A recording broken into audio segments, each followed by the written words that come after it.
RealtyNXT presents Let's Talk Business series, where we talk about different verticals of real estate with industry experts to deep dive into the current trend and explore future possibilities. This series is sponsored by Totality. Totality keeps you hooked with all progress updates around your sales and marketing, providing 100% automation to realtors. Thank you, Mr. Venkat, for joining us today on RealtyNXT Let's Talk Business series. So, I really want to know, how would you summarize your year 2020? What is the best that happened for your group and real estate sector as a whole? The calendar year 2020, by the time we reached December, turned out to be fantastic. It's been a great year in terms of residential sales.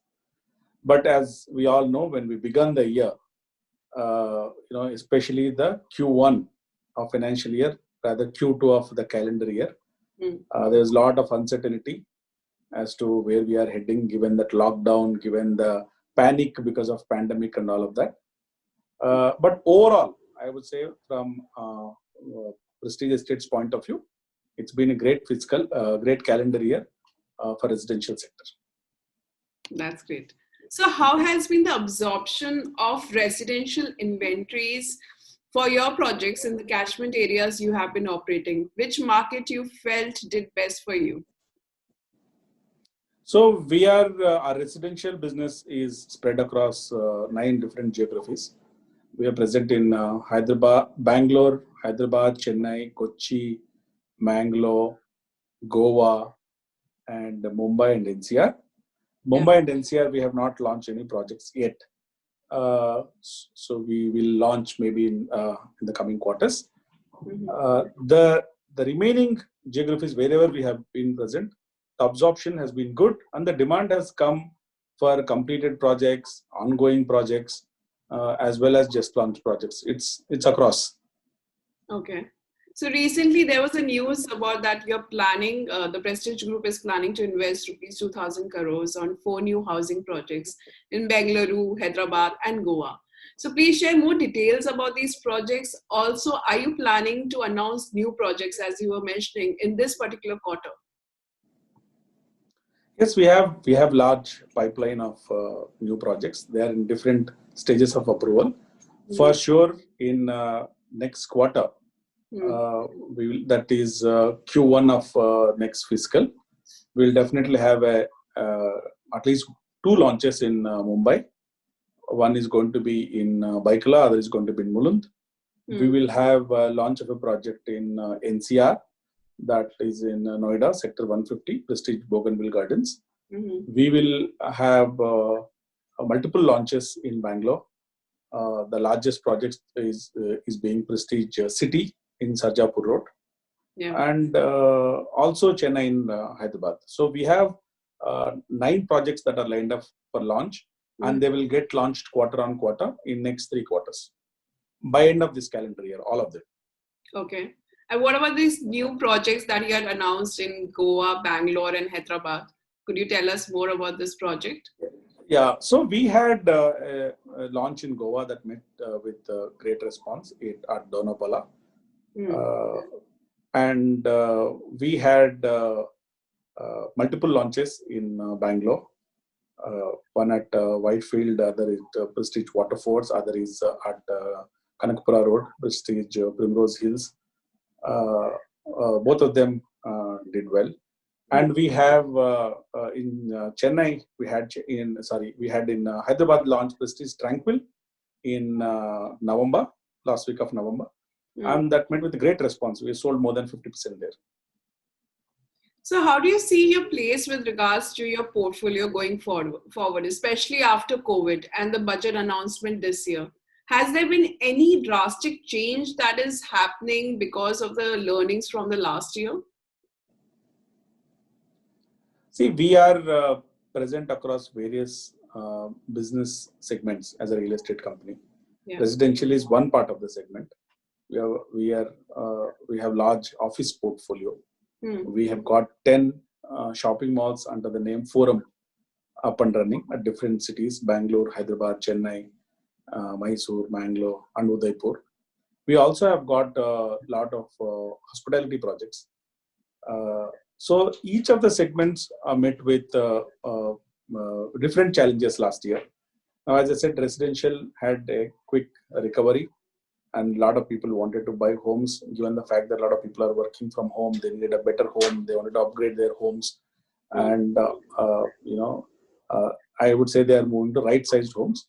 Given also the fact that the home loan rates are all-time low, 15-year low, and people can actually, instead of renting out, pay that rent and a little more money, which is coming as tax saving as a EMI, and buy homes. Yeah. That's how the home demand has been high. Office space, yes, we are collecting rents, which are wherever we have already leased, and though people are working from home in a lot of cases, given IT, ATES, and all of that, but people are promptly paying the rent. As far as the malls go, as you know, they're just opening up. More and more footfalls are increasing. Theaters have opened up now to 100% capacity. We believe that in 6 months' time from now, hopefully malls should be back to pre-COVID levels. As far as the hotels are concerned, we believe that unless the domestic and international travel resumes to full-fledged manner, I think they may face a little bit of challenging period. So we see that maybe it may take year and a half to come back to completely pre-COVID levels. So that's how different segments that we are working with have got different challenges, and the science behind each of them is very, very different. So we hope that 2021 is going to be the great year. As far as residential is concerned, the beginning has been good, and we are also launching in 2 new geographies. So it's quite exciting. So we have seen there's been emergence and a growth in co-working and co-living sectors. So what is your take on the growth of these 2 sectors? According to you, do you see in India these 2 sectors will go strong, and especially in this year 2021? Yeah, my colleague Jaggi Mawa, who handles our office business, CEO of Office Ventures, he's here with me. Jaggi, you want to tell about the future of side, if you don't mind. I'm going to ask Jaggi in the next interview. Okay. I thought you were doing it together. You're doing it together? No, we are doing it. We work together in tandem. So for us, it's very clear. Venkat and me are very good friends, and more importantly, work with each other's strengths. And when you heard about co-working, we just want to tell you that we've just signed up a big partnership with Office, AWFIS, for a large 200,000 square feet take up across 6 of our buildings.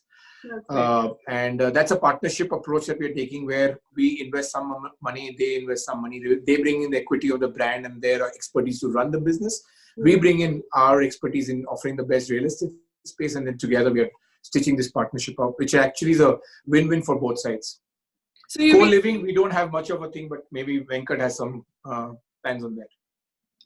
So I will ask co-working questions more, but I think in the next question with Mr. Jaggi. But with regards to co-living, Venkat, what do you say about this particular sector? How the growth will be in this year?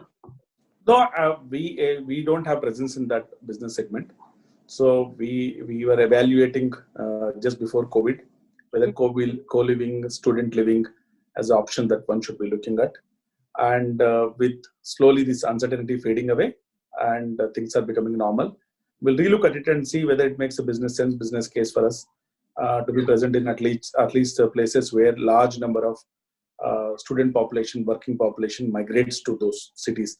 For example, Kota in Rajasthan, or Bangalore, or Hyderabad, Pune, whether it makes financial and business sense in the long run. Yeah. So that's a decision that we need to take. That's a new business segment altogether. So we'll be hearing soon on this from Prestige Group? Because we'll evaluate, and if it makes sense, then accordingly we'll take a decision. Right now there's nothing that's happening on a co-living. Okay. So coming to proptech sector, which is very close to me, I wanted to know how would you rate your group at scale of 10 when it comes to adoption of various proptech offerings? No, so technology, everybody needs to embrace, and that's the only way. And given the fact that we had 5 launches during the lockdown, all virtual launches, and all of them met with a great response, and most of them are seamless interactions with the customers. So our entire processes are best integrated with the technology. Of course, there's a lot more that can be done. Technology also keep upgrading. Virtual launch of projects to virtual tour of projects and 3Ds designs, and then now software as a service we are giving to our clients for property management, asset management, dashboards that we are creating for our clients. Home automation, regular updates, and the projects progress and all of that. All these are now technology driven. So therefore there's a lot more to be done, and technology also keeps changing and upgrading. New technologies get born and all of that. Yeah. So I would say we have whatever is available pretty much, or make use of the technology to make our business smoother and to give better experience for the customers. And I think a lot more changes will happen. So in comparison to global market, while I was talking to other proptech companies from global space as well the real estate space, they are they are way ahead when it comes to Indian real estate technology. So what do you think are the key challenges which exist in Indian real estate today when it comes to adoption of technology? No, I see there are multiple things that we need to look at. The technology adoption is right from land acquisition.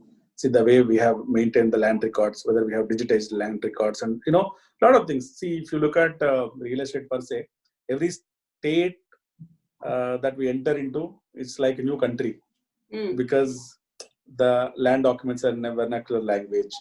Heights are different, the road widths are different, and what can you build? FSI norms are different. It's like doing business in 2 different countries. There's no uniformity in rules and regulations. So that poses immediate challenge, and of course the land title verification. See, more. And what BIM does in AutoCAD, it's a replacement from AutoCAD, and it gives you exact quantities before you actually start pouring concrete or But the problem, like Venkat rightly said, we may use BIM, but our vendors down the line are not still acclimatized to use BIM. So maybe 1 or 2 top vendors are using BIM, but everybody is not using. But the advantage of using BIM is that technology splashes all throughout, and it becomes much more easy to ascertain the time, cost, budgets for all our future buildings. So those are the WIP's work under progress that we're working on. No, I agree, and good you brought the topic BIM because in abroad, of course, in global market, already BIM has been executed in every level, in bigger players, even a small players. But in India, we haven't seen a lot of big players also getting involved when it comes to BIM. So you think the challenges is lying only with the vendor or also with the real estate players, that they are not open with this concept yet? No, it's ecosystem, like Venkat rightly said. We may have the wherewithal and the vision to do this. The entire system should start. Think about it. 15 years ago, nobody thought that AutoCAD would be the way forward for every building in design interiors. Those days used to use blueprints and plans. It evolved to AutoCAD. Today, from AutoCAD, we're going to BIM. Suddenly, so in every aspect of this business, it takes some time. But I think if the companies push, if the developers set the standards that we want to only work with architects who are working with BIM, then the vendors only will come who work with those architects. So the ecosystem changes. So it will take some time, but we are on the right path. Yeah. No, I agree with that. But do you really think developers are open to this idea? Yeah. We are very... and it's a matter of time people will get there. Okay. See, like, for example, all compliances, now the players were organized because they were listed. We are a listed company. We need to do quarterly accounting, quarterly closure of books and compliance and all of that. But, a lot of people who work with us were not as organized now because of the GST, because of the new compliance mechanism, etc. They also have gone to the next level. Therefore, even technology point of view, also give it some time. I think that will be the way. We will see a new wave in Indian real estate. Yeah. So as of today, what according to you is one area you wish you had a certain automation or technology intervention to make your job easier? Approvals. Very well said. Very well said. Easier because rest all is in our control. We can drive at the speed that we want, the way we want, and make it maker checker and controls in place. We have EY as an auditor. For some companies, we have Deloitte, we have PwC doing internal audit, we have Grant Thornton doing internal audit. So all these are in place, but then something when it comes to external, like launch of a project and completion of a project are not in our hands. So we wish those are automated. Like all the approvals that are required are automated, and the completion related, whatever we have to get, occupancy certificates and everything are automated. I think that will reduce the life cycle of a project tremendously. Yeah, the sales experience is almost automized. Like what Venkat said, even our customers, the B2C business is completely automized. It's the B2B business where we want to add technology through property management, asset services, customer, tenant relationships. Those are the factors where we really want to use technology. We're going to use that. Even things like visitor management, car park management, MEP management, building management system integrated through MEP system, so that we know exactly what the downtime. The client's office knows he can switch off the air conditioning sitting in his office for the entire building. So those kind of things are almost there today. It's just that integration is important. But like you rightly said, very few builders are actually looking at it. The progressive builders are definitely doing it. The South Indian builders, I can tell you, they're much more progressive. We are working on it. And when you have a scale, that's the only way to manage. You can't do it without technology. The tenant management, customer management, and all that. But do you see the hindrance what we are facing right now must be, or moreover from the developer side, is the cost? Because I'm saying it from the point of view for the proptech guys who are there in India. They say that they come down to the cost. Okay, I rather save the cost here and here, and that's why the technology is not that much adopted. So therefore, that's why I said while answering to my answering the earlier question that scale is important. So if you have a scale, then what happens? The only way to improve your bandwidth to more and more is automation, technology, and bringing in those processes. Otherwise, you cannot do. Now we have presence across 9 cities in various geographies in India. Right. Now we can't have one policy, one procedure for different branches. Most of the processes are automated with checks and balances and technology driven. And except for, as I said, land laws vary. So that's what they work differently on. Everything else is automated. So if you are a sizable company and organization which wants to grow to the next level, and you got multiple projects running, technology is the only way. I think, yes, there is a cost, but it also saves a lot of time for you. So therefore, your return on time invested improves to do the same thing. It saves a lot of time. It brings in a lot of efficiency, a lot more accuracy, takes away redundancy. Otherwise, multiple people are doing the same job. Imagine a customer walks in and fills up a booking form and gives. Now somebody else has to enter that booking form in the system, and somebody else has to check the booking form in the system. So one booking form data capturing is going through multiple layers. True, very true. So I want to know from your end, and especially for this young entrepreneurs in proptech, is there a need gap that you believe you would want these young entrepreneurs to solve in India? It can be B2B, it can be B2C. Is there any particular field where you see a gap is still there where these guys can focus and work upon? So it's very interesting. I'll just add before Venkat takes off. I was part of JLL's proptech thing that they did some time back, and I was part of the jury. And the kind of youngsters who came up with problem-solving things, like right from a robot cleaning the drains in a building to facade cleaning through, with drones, and to actually look at the entire mapping of a ready to move an apartment and looking at how level the floors are or the walls are. So, there's enough happening in the proptech world. Only thing is embracing this or encouraging these youngsters are companies like us who can actually start. In fact, it's a very good idea that you're mentioning. I think Venkat should take this up in the next board meeting and maybe suggest that we should put some sort of a startup fund for encouraging youngsters to build proptech for our own use and then propertize it. Yeah, absolutely. As Jaggi said, there are a lot of areas. In fact, the proptech can see entire space of business of creating spaces and managing spaces. And both these segments, if you look at, there's a lot of scope. And a lot of people have been doing it. what they need to look at is, they need to look at currently what is the business process that an organization goes through in creating a space. Right from land acquisition to planning to approval to launch of a project to customer management, procurement, contractor management, channel partner management, handing over, pre-delivery inspection, and customer delight. In these segments, okay, where all can be PropTech can play a role. Right now people are looking at, okay, sourcing is one option, planning is an option, but there are a lot more: cleaning, housekeeping, and a lot many more areas. So we at Prestige have been constantly evaluating these technologies. See, for us, given the scale, so we can't experiment. It has to be foolproof mechanism. We have 33,000 plus customers. Right now that's the number of apartments that we are building. And so when we embrace a technology and push it through our system, and so many more people will get involved with that, it only has to enhance their experience than creating a problem. So therefore, something has to be foolproof, something has to be of some scale.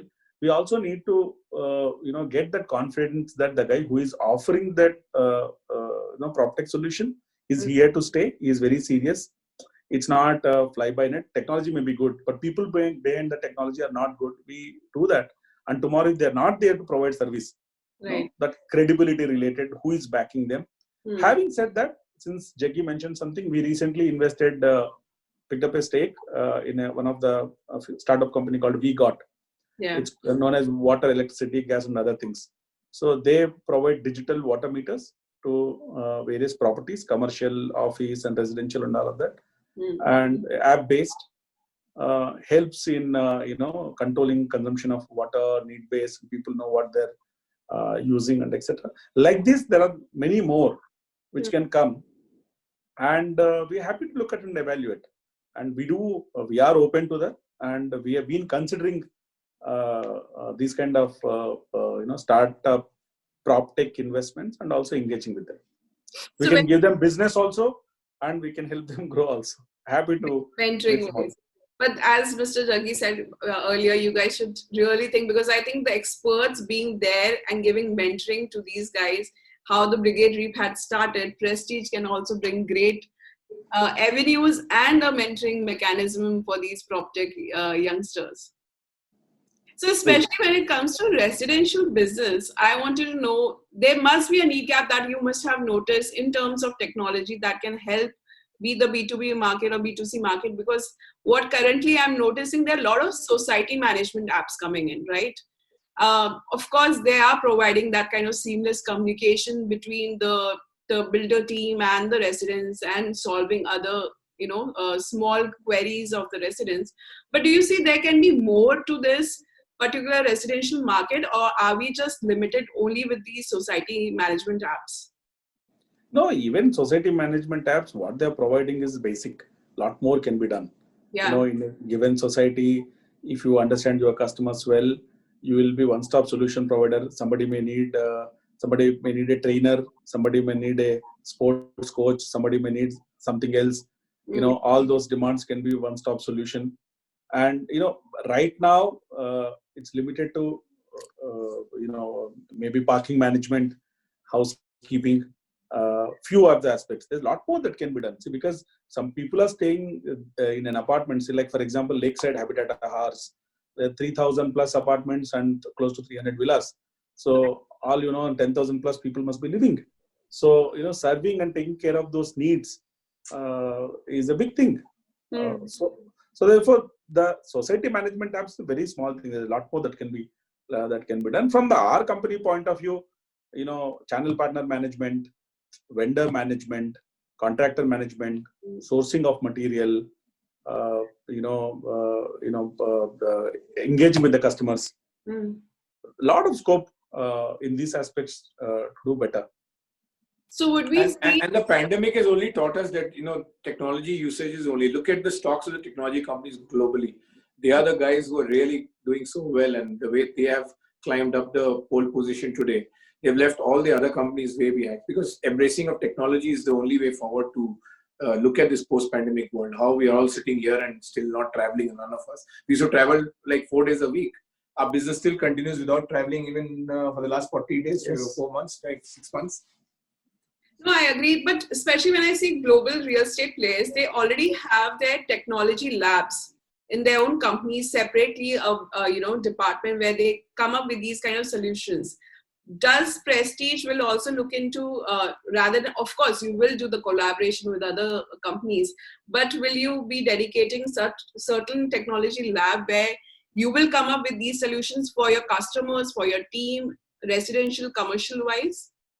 So ever since we migrated to SAP 3 years ago, across the group as a whole, we have been looking at each of these, modules uh, to be added to the SAP, be it customer related, CP management related, vendor management related, contract management related, because ultimately creation of space happens or selling of space happens because of all these. Right. We may launch and sell subsequently. We need this suppliers, vendors, contractors to put things together. They understand the timeline, their responsibilities. We pick up best of them. We're constantly evaluating. We are rating them on the previous project, how they delivered. Therefore, we will take a decision whether to give them the next project or not. Customer feedback and all of that. So this is how it's been so far.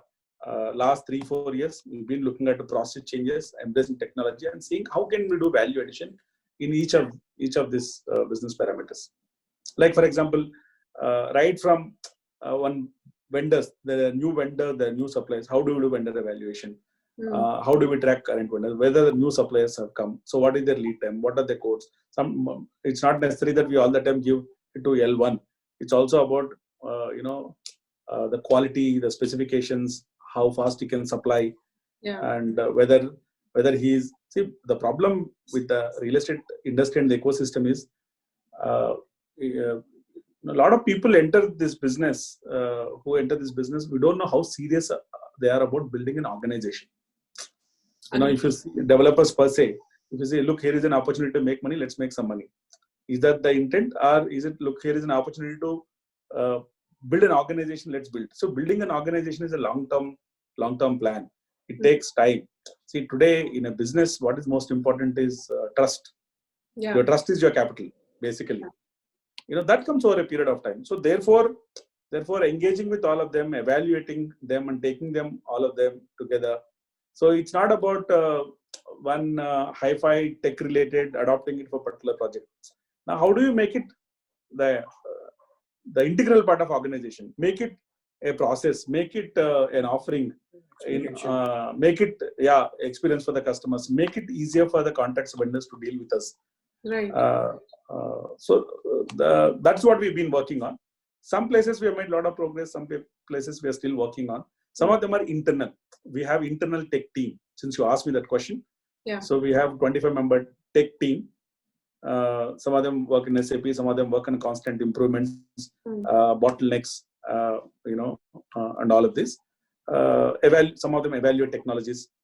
What are the new technologies coming in, and should we look at integrating that with the business that we are doing? So we do have in-house team. That's good.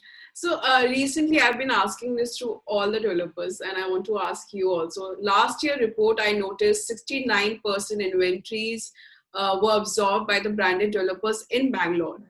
So do you think there's now after COVID, there's been pattern notice that all the customers are now going more towards branded developers rather than saving money to an unknown developer where they are not sure that they be able to get that the ready project or the amenities they are being promised. So you see now in 2021, we'll see a good rise in this number. I don't know whether a pandemic was required for this realization. So even before that, that's what at least the smart customers were doing.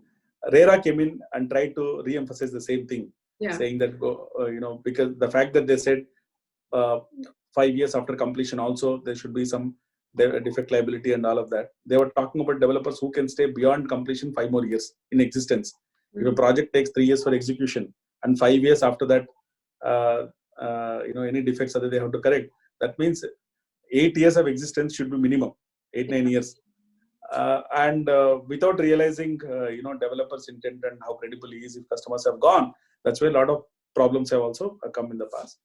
And yes, I was given to understand a lot of traffic flow in terms of demand is towards the organized developer. That's the best thing that can happen, so that their experiences are better, and more and more traffic flows to these guys, and unorganized, less disciplined, and those people who have not been delivering projects, their existence itself automatically will come to question, and the market will automatically get consolidated. Yes, that's been the trend. That's what has been happening. Right. And in terms of luxury housing, last year we saw a dip because of COVID. But this year, do you think luxury housing will take a rise in it, or the affordable housing will still be in the demand? Two different categories altogether. So, people who need their, based on their income, first-time home buyers want to have a house of their own instead of staying in a rented house, etc. Yes, affordable housing plays a role there. That bracket of 25 lakhs to 50 lakhs is where we have quite a few projects now offering. But sweet spot for residential has always been between that 1 crore to 1.5 crore is where maximum demand exists. Or maybe if I have to put the broader range, 80 lakhs to 1.5 crores is where the maximum demand exists. Having said that, last year luxury also did very well. Very well. We had some villa projects. We have a project called Prestige Golf Share in North Bangalore, did very well. We had a project called Silver Oak, White Meadows, luxury apartments and villas. And in fact, they also did very well. Two different customer segments, whether luxury will do well, affordable, both can do well. Okay. So in the current cities that you're present, in which city, according to you, is poised for best growth possibilities in next decade, and why? No, I think we are present only in high growth markets. So all our markets, I'm sure. One particular city which you feel? I know, if you ask me, Bangalore. Yeah. But I don't think Hyderabad, Mumbai, NCR will lag behind. Especially, again, I'm saying it's not an overall demand that we're talking about. The overall demand may be less or more, but few players stand to gain. Like a good, disciplined, organized, trustworthy, credible developer offering a project, I think people will look at it and buy. So some developers will grow at the cost of the others.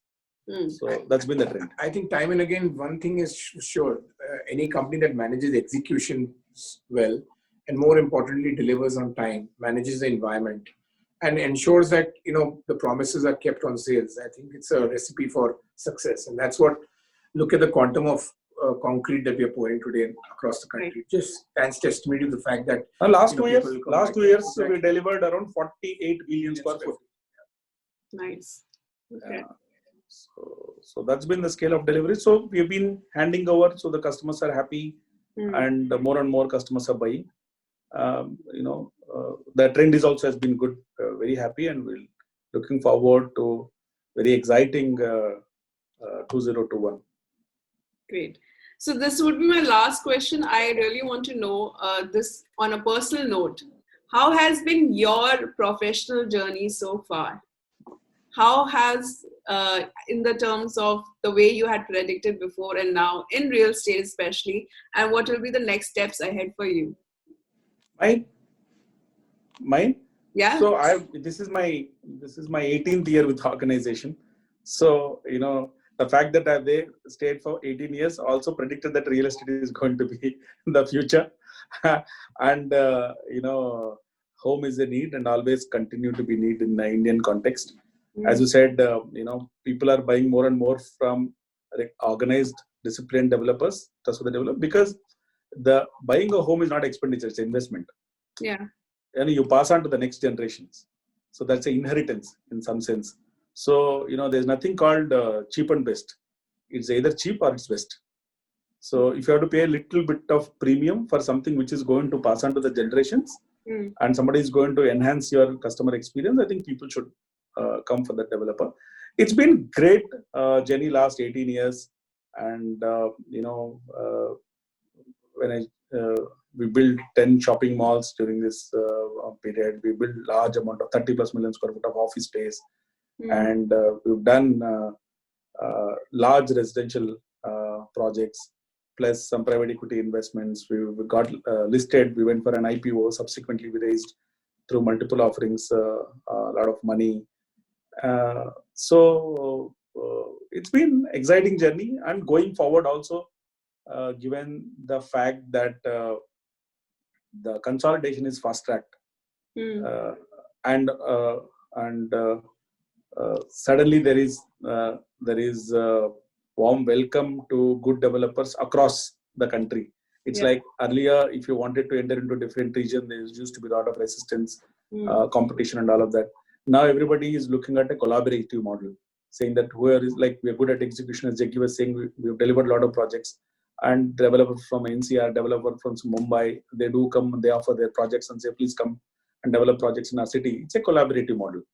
I think given our strength of execution and the fact that we have a great management team and the promoters led by Mr. Irfan Razak, who has got great vision, I think in next 5 years' time, we believe that in terms of numbers, we'll be doing as much as what we have done in last 20 years and more in terms of value. I think future is looking very, very bright. We're all charged up. We've got an incredible leadership team here, and we are entering new geographies, especially Mumbai, Pune, and NCR, and that definitely make a lot of difference to the organization in terms of value, numbers, and also spreading our wings to the new locations. So what would be your advice to the youngsters who are now, even considering to enter into real estate domain? And from if you have a dream and you have the passion and the energy to work, I think this is the industry to be in, because I think you, apart from the learning experience is immense, because you are exposed to all cycles of the real estate when you are in a developer side, the production side, the land sourcing side, the architecture, the development side, and then the sales and the asset management, also the exit, which we've learned exit only in the last 5 years. Venkat, correct me if I'm wrong. 5 years ago, 10 years ago, we never knew the word exit apart from strata sales. And today, Prestige is perhaps the only company who's doing getting the single largest check ever cut in real estate. That's because it's an evolution of how we look at every opportunity. I think it's well timed, and it just helps us to reset everything. And I think that's the learning. So every youngster who comes in this company, and I was surprised when I joined the company. I'm a new entrant. I'm just here only about 6 months now. The average age of youngsters working in Prestige, average age of people working in this company is 27 years old. 27 is the average age. Okay. Which is damn good. So you see the the fuel, the energy and the passion that runs to build such a brand. So my advice is apart from what Jaggi said, is money. People will think there's a lot of money in real estate. Money will always be byproduct of the work that you do, value that you create for your customers. What is most important is the passion and the way you manage the relationship and trust factor. These play key role. You should be looking at long term, and it's a hard business. It's not easy business, but there's that satisfaction when you create a space, because the buildings outlast somebody's life. I would say this is the most glamorous industry. In fact, when you look at a building, people start admiring, or you create something like forums that we created. When you go, thousands of people walk in, that gives a lot of satisfaction, having transformed a place and all of that. But it's by no means easy. People should be ready for facing the challenges, hard work, and of course, you need to deal with a lot of external world changes, rules, regulations, and all that. It's like looking at a completed building and looking at what a developer is doing is watching a movie on screen. Actually getting into the business is making a movie. The right from scripts to the takes, retakes, here designs, redesigns, working with so many people, coordinating. Some are professional, some are non-professional, some are organized, some are not organized. Some may deliver on time, may not deliver on time. But yet, customer is looking at you. So he doesn't know how you are getting the work executed. Therefore, you have to deliver the best and nothing but the best. So, and within the timelines, within the specifications. So it is a hard business, but there's a lot of future. I'm not discouraging, but people should be, internally driven, passionate, and long-term focused. And this should be the business to be in. Great. Thank you so much, Venkat, for joining us today. It was lovely having you. And thank you, Jaggi, for coming Thank you. in our platform. I'll have a separate interview with you for sure.